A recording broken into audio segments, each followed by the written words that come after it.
los hitos científicos van cayendo con el tiempo y, por tanto, debemos de ser cautos en todo esto. Mi idea, por tanto, es hablar de un leve repaso sobre los campos electromagnéticos y cuáles son aquellos mecanismos a través de los cuales puede producir enfermedades y cuáles son ese tipo de enfermedades más corrientes.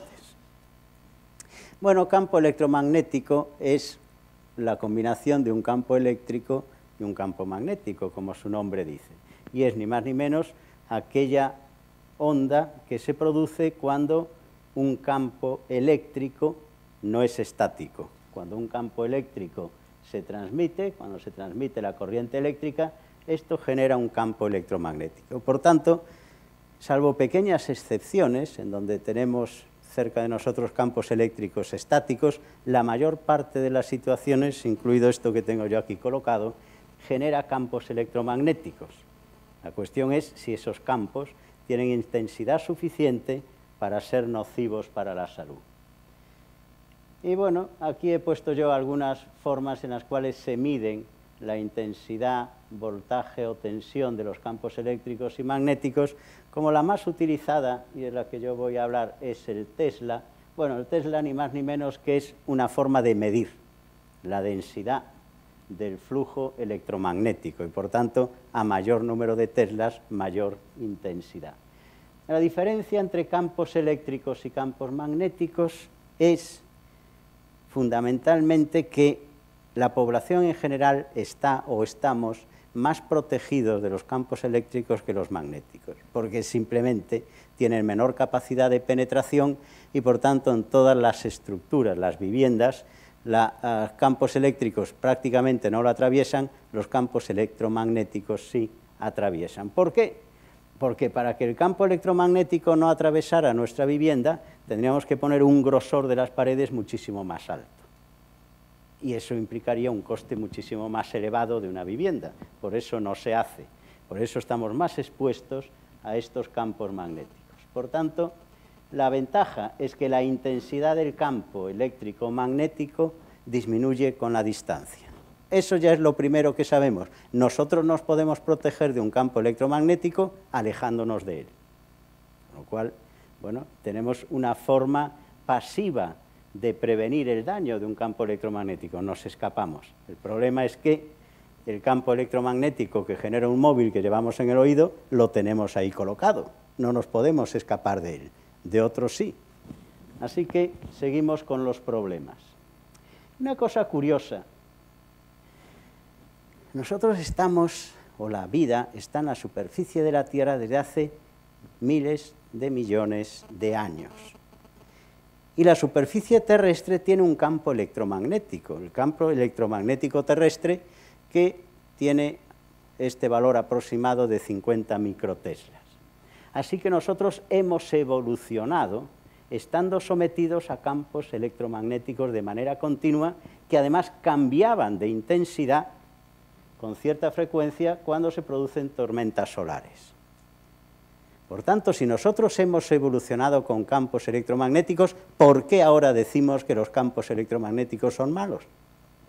De hecho, el campo electromagnético terrestre ha hecho que hayamos evolucionado hacia lo que somos ahora. Y somos lo que somos, y toda la vida animal y vegetal en la superficie de este planeta es como es, porque ha evolucionado medida o más o menos directamente por estos campos electromagnéticos. Y de hecho, durante la evolución, muchos animales los han utilizado en su favor, por ejemplo, para las migraciones, entre otras cosas. Pero además, la célula, vamos a verlo ahora, se ha adaptado a esos campos electromagnéticos para vivir mejor. Por tanto, hay campos electromagnéticos que son beneficiosos, son positivos, entre otros, los campos electromagnéticos naturales. Claro, después aparecen en un momento determinado de nuestra historia, hace muy poquito, otra serie de campos electromagnéticos generados por la actividad del ser humano. Entonces ahí empiezan a aparecer campos eléctricos primero, campos electromagnéticos, que poco a poco va contaminando, si podemos usar esta palabra, todo perdón, el medio ambiente en el cual estamos viviendo. Y entonces sobre los campos electromagnéticos naturales se suman los campos electromagnéticos generados por todos aquellos productos que hoy en día estamos consumiendo. Como antes comentaban, tendríamos una opción, tirar a la basura todos estos productos, ir como un ermitaño a vivir en plena naturaleza al campo y entonces estamos ahí protegidos, volvamos a estar solo sometidos al campo electromagnético terrestre. Pero como eso no lo vamos a hacer, lo que tenemos que hacer es, primero, verificar que los campos electromagnéticos artificiales pueden producir daño y, en segundo lugar, buscar mecanismos, procedimientos que nos permitan defendernos perdón, de esos campos, si es así. No sé si esto será efecto de este campo electromagnético que tengo aquí colocado. El efecto galopante. Sí. Bueno, desde el punto de vista físico, nosotros podemos hablar de espectro electromagnético considerando las distintas longitudes de onda de los distintos campos electromagnéticos que se producen por distintos artefactos. Lo que podemos ver a grandes rasgos, esta diapositiva simplemente es para comparar la longitud de onda. La longitud de onda es la diferencia que existe entre dos eventos iguales de un ciclo completo. La longitud de onda, conforme aumenta la frecuencia del campo electromagnético, disminuye la longitud de onda, y aquí pues se refleja en relación al tamaño de distintos modelos animales, átomos, células, moléculas, etcétera, etcétera. Es decir, tenemos ondas, campos electromagnéticos generados por ondas de muy baja frecuencia, y conforme va aumentando la frecuencia, lo que podemos observar es que la energía transmitida por esas ondas también aumenta. Esto quiere decir, a priori, que a mayor frecuencia y menor longitud de onda, más daño puede ser producido por esa radiación electromagnética. Por supuesto, esto lo vemos aquí más fácilmente, porque tenemos o podemos clasificar la radiación electromagnética en dos grandes grupos. Aquella que llamamos radiación ionizante, bueno, es la que se utiliza fundamentalmente en los sistemas de análisis de imagen médico, simplemente la radiografía, los rayos X. Son un tipo de radiación ionizante. Es muy dañina, es muy peligrosa. Como sabemos que es muy peligrosa, como sabemos lo que produce, hemos podido poner en marcha mecanismos de defensa. Y por eso nosotros podemos hacer a pacientes radiografías sin que exista un problema de daño derivado de esas radiaciones.